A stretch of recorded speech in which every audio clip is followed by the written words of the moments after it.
Você vai ouvir uma mensagem produzida pela Verdade que Liberta Curitiba, adorando a Deus, transmitindo vida, cultivando relacionamentos. No começo do ano, a nossa primeira palavra foi sobre como viver um ano novo, sobre algumas metas, se isso é importante ou não. Nós compartilhamos várias coisas sobre isso.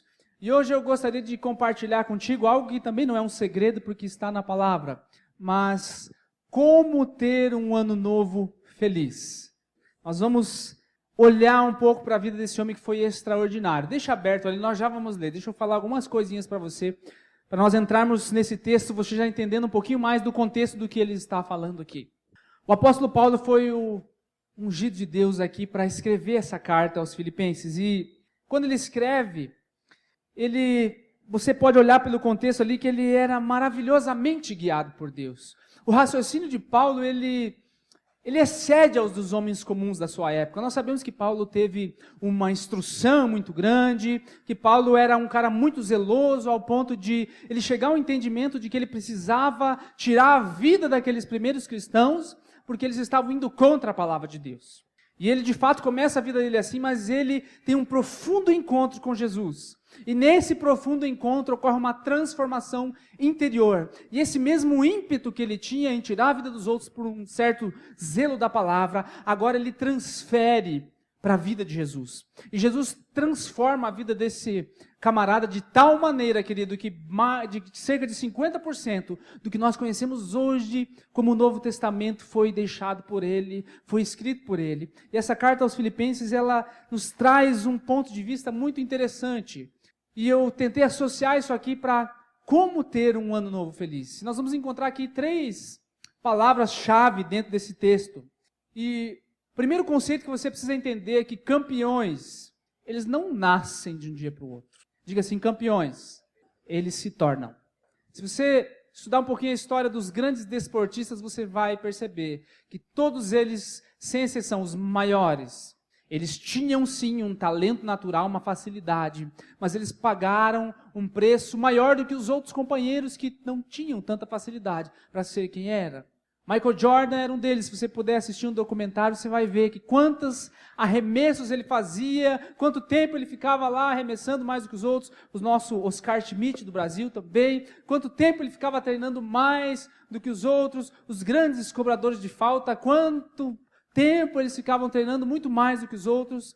Os corredores, o quanto de esforço eles precisam desprender para se tornarem grandes campeões. E esse princípio, querido, é muito importante para você entender. Não apenas como ter um ano novo feliz, mas como ter uma vida transformada, uma vida abundante, uma vida triunfante. E as 3 palavras que eu encontrei aqui para tentar definir um pouco daquilo que Paulo nos dá de exemplo, que pode transformar, como eu disse, não só o nosso ano de 2017, mas a nossa vida. Propósito, atitude e motivação. Eu tentei achar uma palavra, mas não consegui, então fico com o pano mesmo. 3 palavras que nós vamos encontrar dentro desse texto aqui, que é fundamental para que nós tenhamos não só um ano novo, feliz, mas uma vida triunfante. Propósito, atitude e motivação. Vamos ler agora, sim? Filipenses 3, capítulo 10 ao 14. Você conhece esse texto? Ele diz assim, a palavra de Deus: quero conhecer Cristo, o poder da sua ressurreição e a participação em seus sofrimentos, tornando-me como ele em sua morte, para, de alguma forma, alcançar a ressurreição dentre os mortos. Não que eu já tenha obtido tudo isso, ou tenha sido aperfeiçoado, mas eu prossigo para alcançá-lo, pois para isso eu também fui alcançado por Cristo Jesus. Irmãos, eu não penso que eu mesmo já tenho alcançado, mas uma coisa eu faço, esquecendo-me das coisas que para trás ficam e avançando para as que estão diante de mim. Prossigo para o alvo, a fim de ganhar o prêmio do chamado celestial, ou em algumas traduções, da soberana vocação de Deus em Cristo Jesus. Amém, querido? Nós vamos analisar esse texto com bastante critério, com bastante cuidado. A primeira coisa que eu quero falar com vocês a respeito disso é sobre propósito. Como ter um ano feliz? Como ter uma vida triunfante sem propósito? Você precisa olhar um pouquinho para a vida de Paulo e entender que, quer ele estava costurando tendas, que era uma das suas profissões, trabalhando no dia a dia, dentro dos seus afazeres diários, quer ele estava escrevendo uma carta para uma igreja que tinha sido recém-fundada em algum lugar ali do Império Romano ou das redondezas, quer ele estava pregando para uma multidão numa praça ou no Areópago ou em qualquer outro lugar. Paulo era dirigido por um só propósito: conhecer Deus.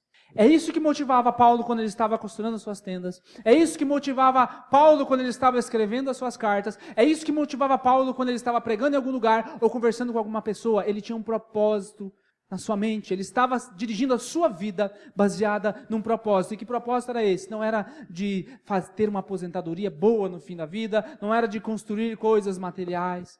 Era conhecer a Deus de uma maneira profunda. Tudo o que ele fazia, ele vai refletir para nós isso. E o primeiro verso que nós lemos relata isso, verso 10, olha ali de novo. Quero conhecer a Cristo, o poder da sua ressurreição. Olha o que ele quer conhecer. Eu quero conhecer Jesus. Eu quero conhecer o poder da ressurreição. Eu quero conhecer o que é participar dos seus sofrimentos e eu quero me tornar como ele na sua morte. Sabe, querido, em época ou fora de época, Paulo perseguia esse propósito. Você vai ver em vários períodos da vida dele, se você estudar um pouquinho o livro de Atos, que conta boa parte da vida dele, você vai ver que esse propósito permaneceu ao longo dos anos. Eu quero conhecer incansavelmente esse Jesus. Sabe, ele possuía um profundo desejo de conhecer Jesus. Não apenas conhecer algo sobre Jesus. Não era simplesmente aprender algo sobre Jesus. Para você começar, querido, a viver um ano novo feliz, para você começar a viver, a pensar em viver uma vida triunfante, você precisa responder isso para você mesmo. Eu quero, como meu maior propósito de vida, realmente conhecer Jesus profundamente, como Paulo. Porque se eu quiser viver essa vida triunfante e abundante, e ter esse entendimento, meu amado, você precisa primeiro, antes de tudo, antes de qualquer coisa, antes de experimentar qualquer coisa, entender a profundidade desse propósito. O que é ter um propósito de vida? É toda e qualquer circunstância que aconteça, por mais que me debilite, por mais que me limite, por mais que me canse, por mais que me exauste. Ou não sei se existe essa palavra, né? Me canse, me desgaste, melhor dizendo. Não vai apagar o propósito que você tem. Não vai fazer com que você perca de vista o alvo. Você lembra do que eu falei? Que campeões eles se tornam? Por mais dificuldades que tenham, por mais lesões que tenham, que tirem eles do campo de batalha deles, da quadra ou de onde for, eles têm um alvo. Sabe, você vê na história quantos desportistas fizeram o seu retorno. Querido, eu e você, se nós quisermos, nós estamos falando aqui de vida, não de troféu, não de medalha que vem e passa. Se nós quisermos entender o que é ter uma vida feliz de fato, você vai ouvir um monte de coisas aí no mundo. Você vai ouvir um monte de filosofias falando sobre a busca da felicidade, aonde está a felicidade, que a felicidade ela é relativa, pode ser isso para você. O que é mentira? O que é falso? Como você sabe que é falso? Olhe a vida dos grandes filósofos. Olhe a vida, querido. Não olhe apenas a letra do que eles disseram.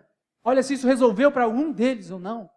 Tiveram talvez um momento de felicidade, um ciclo de felicidade, mas a sua vida foi frustrada. Você quer ter uma vida abundante? Sim ou não? Você crê que Paulo teve essa vida? Esse entendimento? Olha quantas coisas ele passou. E nós vamos ver aqui na frente que ele faz uma declaração que parece algo insano, mas eu vou guardar para daqui a pouquinho. Paulo perseguia isso. Observe 1 Coríntios 9, 27, olha o que ele diz. Sendo assim, eu não corro como quem corre sem alvo. Eu não luto como quem fica esmurrando o ar sem acertar nada. Mas eu esmurro o meu corpo. Faço dele meu escravo, para que depois de ter pregado aos outros, eu mesmo não venha a ser reprovado. Sabe o que é isso? Determinação. Sabe o que é isso? É ter um propósito claro na sua vida. O que eu estou fazendo? Eu não estou correndo à toa, eu não estou esmurrando o ar à toa, com alvo, eu tenho uma especificidade naquilo que eu faço. Sabe, eu não venho à igreja à toa, eu não frequento um pequeno grupo todas as semanas à toa, eu não me reúno com esses irmãos à toa. Eu não falo de Jesus à toa. Eu não venho a um lugar como esse para aprender, simplesmente aprender algo sobre Jesus. Isso é um propósito. É diferente de todo esse comportamento que eu acabei de citar para você. Você entende isso? Existem milhares de pessoas nesse exato momento, sentadas, simplesmente ouvindo algo sobre Jesus. Saíram da sua casa com um propósito. Hoje eu vou ouvir algo sobre Jesus. Quando sai? Às vezes uns vão para se encontrar, às vezes uns vão para cumprir outros propósitos, outros compromissos, um compromisso social. Qual é o teu propósito, meu amado? Que nível de profundidade você deseja ter com Deus? Você respondeu para mim que você quer, no começo, você quer ter uma vida feliz. Amém? Você respondeu que você quer ter uma vida triunfante. Mas para nós vivermos isso de fato, não basta nós culparmos a Deus pelas coisas ruins que aconteceram conosco. Nós precisamos reavaliar qual é o nível de propósito que nós temos colocado Deus nessa equação. Onde Deus está nesse propósito? Será que o meu time é mais importante para mim? Eu dedico mais tempo para ele do que para esse propósito divino? Será que o meu trabalho? Será que o meu pensamento, os meus ideais? O nível de profundidade vai declarar onde, vai revelar onde está. Melhor, o nível de profundidade com que você se dedica a certas coisas vai revelar onde está o seu verdadeiro propósito. Se você dedica um tempo para buscar essa palavra, um tempo para conversar com Deus, um tempo para se relacionar com as pessoas no intuito de fazer um mínimo de diferença na vida delas, significa que você está alinhando o seu propósito com os propósitos de Deus. Toda e qualquer coisa contrária a isso está fora da palavra. E Paulo coloca para nós aqui um exemplo claro que nós entendemos até hoje, um exemplo de um atleta disciplinado. Sabe, ele nos relembra, eu subjugo o meu corpo, eu esmurro o meu corpo, não quer dizer você se automutilar, eu subjugo ele. Ele não manda em mim. Eu estou cansado, não vou orar hoje, não vou falar com Deus, não vou ler a Bíblia. Ele não manda em mim. Até o último fôlego da nossa vida, querido. Essa é uma notícia que talvez te deixe triste, mas eu preciso te falar a verdade. Até o último fôlego da tua vida, você vai estar lutando contra essa coisinha que nós chamamos carne. Até o último instante ela vai dizer que ela sempre vai estar cansada, que ela não vai poder fazer isso, que ela está com isso, com aquilo e com aquele outro.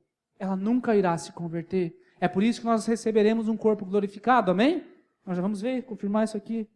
Em outras palavras, todo esse propósito, esse envolvimento era voltado, de Paulo, na vida de Paulo, era voltado para um único, e nós podemos até chamar de santo propósito, que é contemplar a glória de Jesus. Como se contempla a glória de Jesus? Será que é naquela experiência que ele teve, quando ele caiu por terra e Jesus apareceu sobre ele? Não, querido.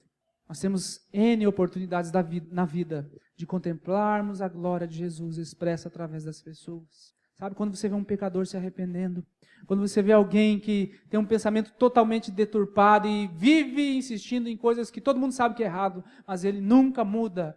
Quando você vê essa pessoa, de repente, se enchendo da palavra, mudando as suas atitudes, começando a ajudar outras pessoas, você está vendo a glória de Deus naquele lugar.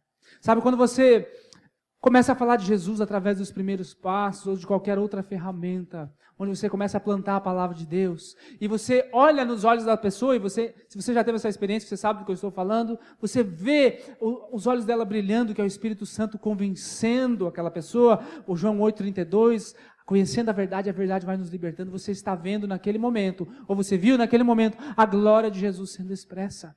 É isso que ele estava querendo dizer quando ele fala isso, que estou convosco até o fim dos séculos. A glória de Jesus está expressa em vários lugares. Vamos falar sobre atitude. Qual que era a atitude dele? As atitudes determinam as minhas ações. Mas o contexto desse capítulo 3 de Filipenses, ele fala justamente sobre a atitude de fé do apóstolo Paulo. Eu vou ler algumas partes do texto, preste atenção. Verso 8, algumas frases. Que eu possa ganhar a Cristo. Verso 10 diz assim, que eu possa conhecê-lo. O 12 diz assim, prossigo para alcançar. O 13 fala, esquecendo-me das coisas que ficam para trás e avançando que estão diante de mim. O 14 diz assim, eu prossigo para o alvo. Sabe o que é isso? Atitude de fé. É uma atitude de fé. E aí você pode perguntar, como eu acabei de perguntar antes, como é que pode, num mundo assim tão caótico como o nosso, ter uma atitude de fé? Como é que pode, num mundo assim tão dependente de algo, de uma mudança, você ter uma atitude sequer otimista?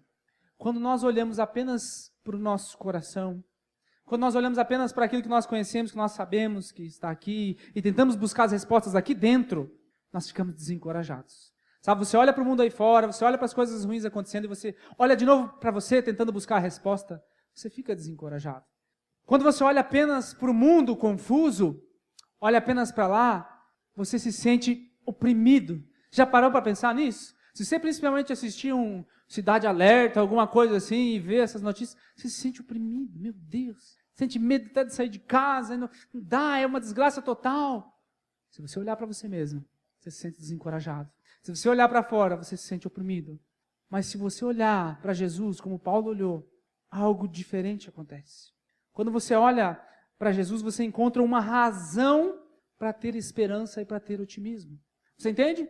Quando as pessoas perguntam, mas por que isso, aquilo, ou aquele outro? Quando você olha para Jesus, você encontra uma razão para você ter esperança. Porque a tua esperança ela não está baseada mais nos fatos que estão aí fora, ou no que está acontecendo ou não está acontecendo. Você olha para Jesus. E ainda que você esteja enfrentando uma dificuldade muito grande, se os seus olhos estão voltados para Ele, com aquele propósito que eu falei, você viu o nível de desejo que precisa acontecer, você entende, Senhor, essa situação é difícil, Pai, mas os meus olhos estão em Ti.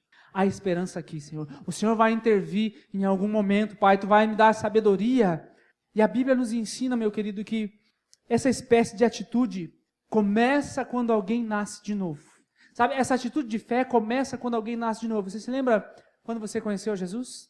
Você se lembra os primeiros sentimentos que você tinha no teu coração? É o Espírito Santo abrindo ali o teu entendimento. Ei, a esperança agora. Sabe, você sai da onde você estava com a vontade de falar para o mundo todo que Jesus salva e que Ele liberta, que Ele pode transformar a tua vida. E de fato Ele pode, mas é uma decisão pessoal. E o novo ainda não entendeu isso. Mas há um desejo, e esse desejo, querido, não pode ir embora nunca. Ele precisa amadurecer dentro desse contexto. Depois que nós recebemos a Jesus. E nós de fato olhamos para Ele em cada necessidade. A vida é transformada. Quando nós conhecemos a Jesus dentro do que nós chamamos de a nova conversão, ou o novo nascimento, os nossos olhos estão voltados para Ele em todo momento, não é verdade? Você crê em tudo, você vive essa canção, em Ti eu tudo posso, não há limites, minha força está em Ti. Mas à medida que você vai caminhando na tua caminhada cristã, às vezes o teu olho, o meu olho, ele vai se voltando um pouco para cá, tentando buscar um pouco a solução aqui, um pouco a solução aqui, ou um pouco a solução no conhecimento do mundo. E é por isso que muitas vezes o foco é perdido, é por isso que muitas vezes o desânimo toma conta, é por isso que muitas e muitas pessoas se desviam, porque tiraram os olhos dele.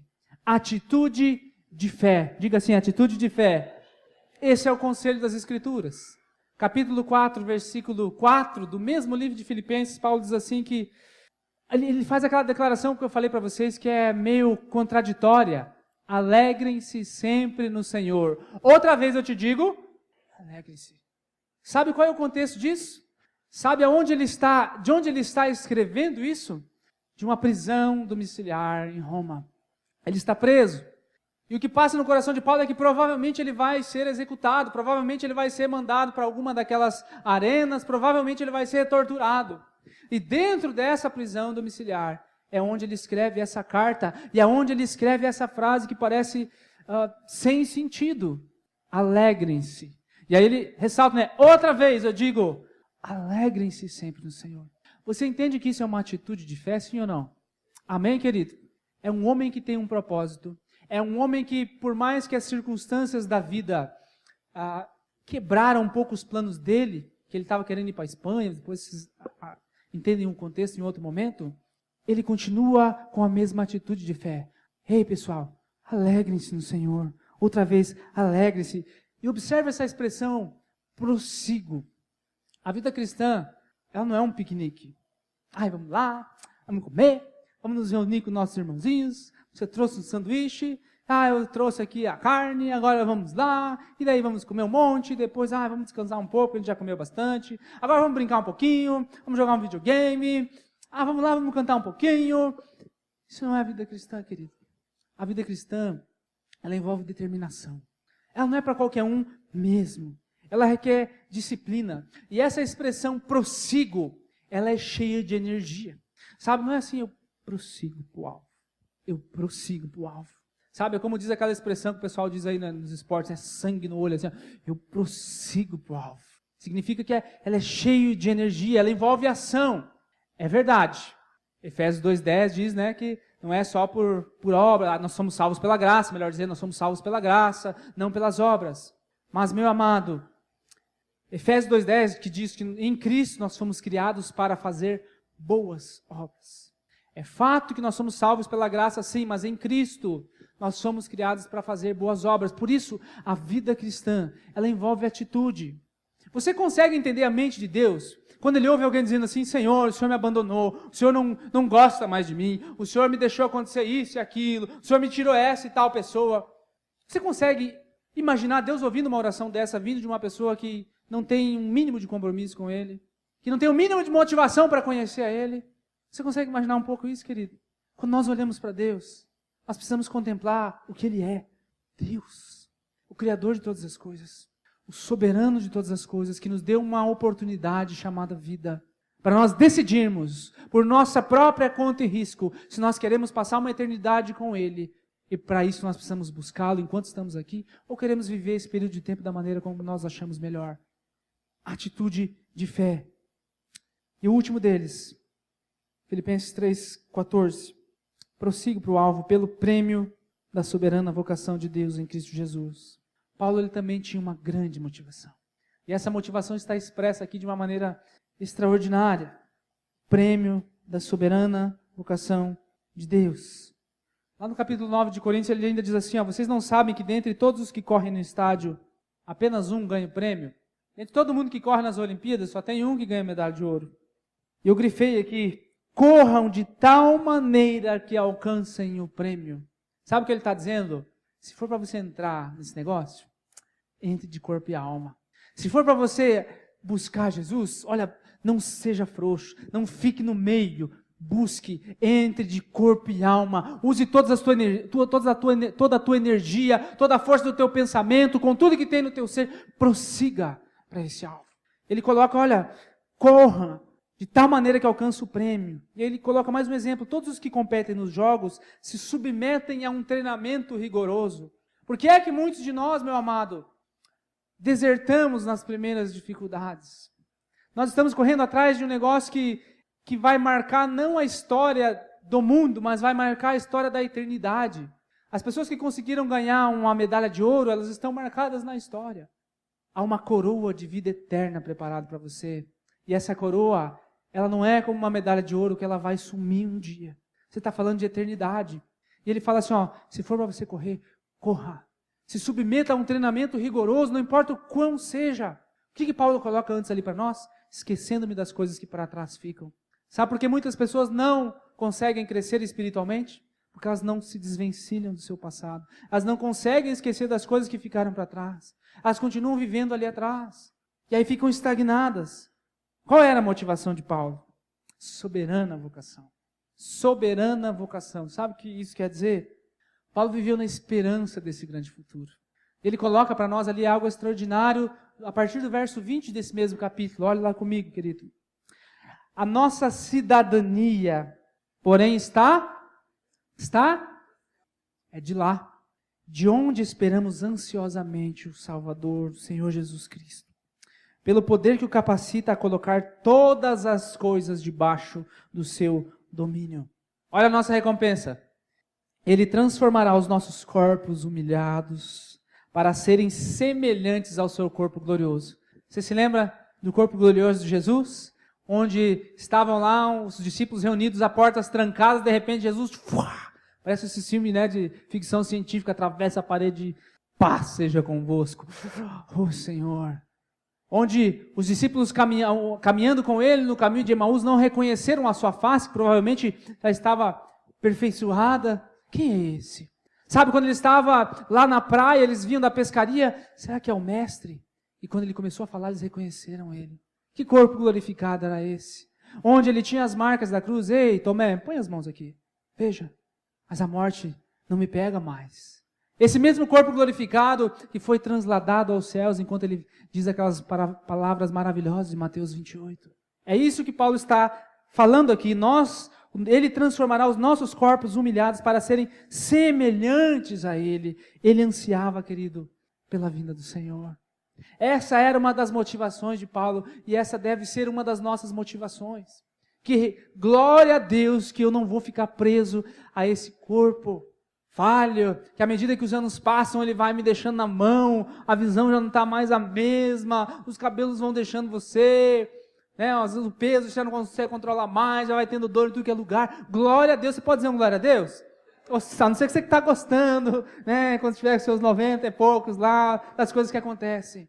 Ele fala assim, fica sossegado, você vai passar. Há uma esperança, há uma motivação de ver o meu Salvador de novo. Sabe, de poder contemplar, e não apenas poder contemplar Jesus, e poder ser semelhante a Ele, inclusive no corpo. Olha que bênção, gente. Qual é a motivação, meu amado? Houve um homem que foi o general das forças aliadas na Segunda Guerra Mundial, chamado Dwight Eisenhower.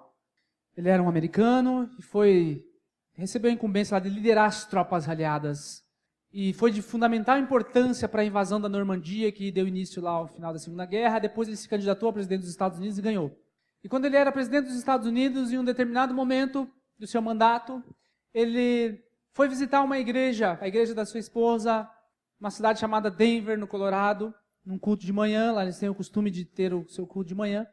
Visitou aquela igreja local e ficou sabendo que tinha um menino naquela cidade, que sofria de câncer e tal. Um menino muito pequeno, e ele foi visitar esse menino com toda aquela comitiva. Chegou aquela comitiva presidencial naquela pequena casa, uma casa humilde, bateram na porta, vem o pai do menino, abre a porta, imagina a visão, pessoa comum, presidente dos Estados Unidos na sua porta. Ele ficou extremamente constrangido porque ele tinha estado trabalhando nos arredores da casa, e ele estava com o cabelo tudo despenteado, estava com a barba por fazer, estava com aquelas camisas que a gente usa para trabalhar, sabe, tudo rasgada, calça jeans assim, tudo desbotada, e ali diante dele estava o presidente dos Estados Unidos. E aquele homem ficou constrangido. Para resumir a história, aquela comitiva entrou dentro da casa e tal, e o presidente pegou o menino, deu um presente para o menino, levou ele a conhecer a limusine presidencial. Depois de uns 15, 20 minutos, a comitiva foi embora. E a vizinhança toda ficou alvoroçada por aquela visita do presidente Eisenhower. Todo mundo ficou empolgado com aquilo, menos o pai do menino. Porque ele ficou assim, jamais poderia imaginar que eu iria encontrar o presidente dos Estados Unidos estando despenteado, tudo barbudo e tudo mulambento. Jamais podia. Ele ficou indignado com aquilo.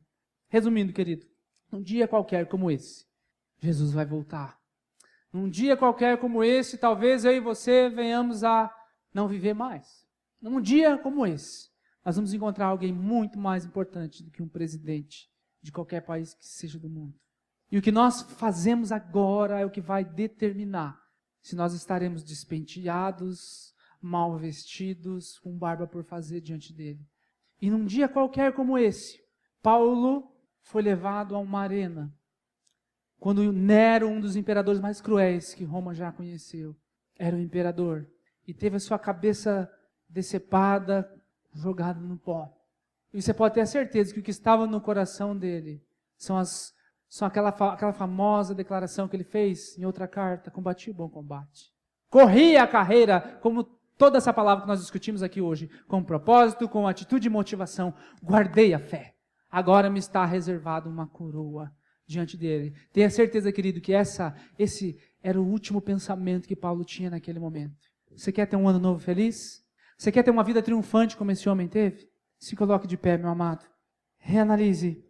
Seja fiel ao verdadeiro propósito, para que você tenha esse ano novo feliz. Deixa eu te encorajar, querido, todas as semanas, a nós desenvolvermos esse propósito dinâmico, que se adapta, a nós desenvolvermos essa atitude de fé, e termos essa motivação celestial que vem dele. Feche os teus olhos, vamos orar. Pai amado e glorioso, nós, Pai, não apenas queremos ter um ano novo feliz, estamos iniciando esse ano, Pai, um ano de transformação, Pai, em muitas áreas, mas nós queremos viver a abundância da vida que o Senhor declara sobre nós, Senhor. Temos esse propósito, Senhor, dinâmico, como o apóstolo Paulo nos encorajou aqui, uma atitude de fé, Pai, e a motivação que vem de Ti, Senhor, que não é baseada nas circunstâncias humanas, Senhor. Nós precisamos, Senhor, entender a magnitude da profundidade daquilo que nós fazemos aqui na terra, Pai.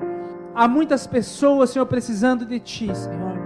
Nós precisamos de uma transformação em muitas áreas da nossa vida, Senhor. Ajuda cada um de nós aqui a realinharmos o nosso propósito, Senhor. Que nós possamos olhar para Ti nas nossas dificuldades, não nas circunstâncias, Pai. Nós possamos olhar para aquilo que o Senhor quer para nós, ó Deus.